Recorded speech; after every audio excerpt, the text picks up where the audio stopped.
During the Karva Chauth prayers, the entire neighborhood witnessed a public humiliation.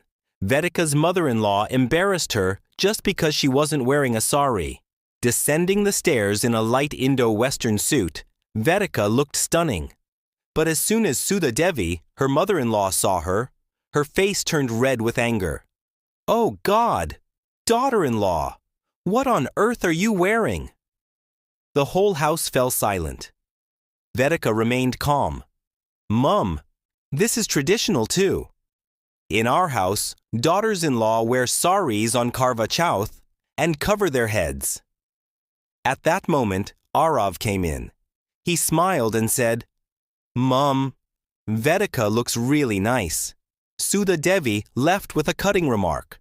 But little did anyone know, this small incident would eventually change the thinking of the entire neighborhood. Standing on the balcony across the street, Nina watched everything. She had an arranged marriage, and her household ran by strict rules. What to wear, whom to speak to, when to go out, all decided for her. Quietly, she murmured to herself, "I wish I could wear what I like." From behind, her mother-in-law Lata Devi shouted, "Nina, why are your jeans visible?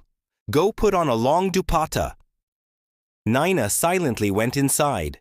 But for the first time, a question arose in her mind. Does a girl lose her identity after marriage? A few days later, during Diwali preparations, Vedika met Nina while hanging clothes on the terrace. "What are you wearing for Diwali?" Vedika asked. Nina let out a small laugh. "Who even asks my preference?" Vedika understood the pain in her eyes. If you want to stand up for yourself, first, you need to trust yourself. For the first time, Nina saw someone speak with such confidence. Slowly, they became friends. Nina began to smile more freely.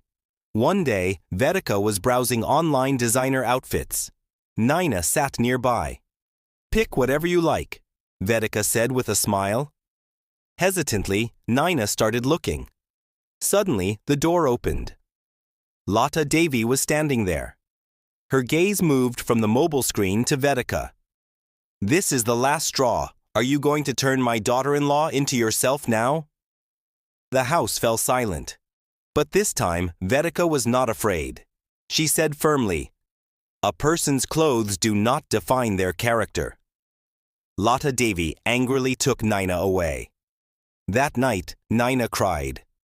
But for the first time, her tears carried more anger than fear. Meanwhile, the neighborhood women often taunted Sudha Devi. "You've given your daughter-in-law too much freedom. Today a suit, tomorrow who knows what." Initially, Sudha Devi remained quiet. But gradually, she began to notice that this daughter-in-law cared for everything, giving medicine, applying oil on knees, managing the household, without complaint. One day, a neighbor remarked, "Your daughter-in-law has no manners." Sudha Devi immediately responded, "My daughter-in-law may be what she is, but she has a good heart." Vedika, standing at the door, felt emotional, and her eyes welled up. 2 days before Diwali, Vedika took Nina shopping. At first, Nina was scared, then suddenly said, "Today I'll buy what I like." She chose a simple pastel lehenga.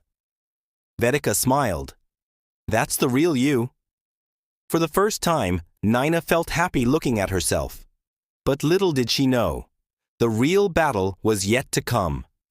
On Diwali night, the entire neighborhood shone with lights.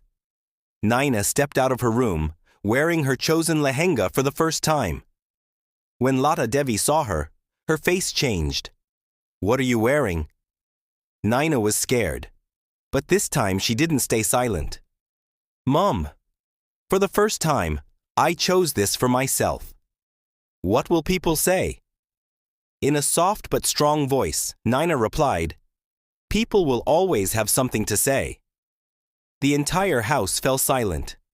Her husband Karan spoke.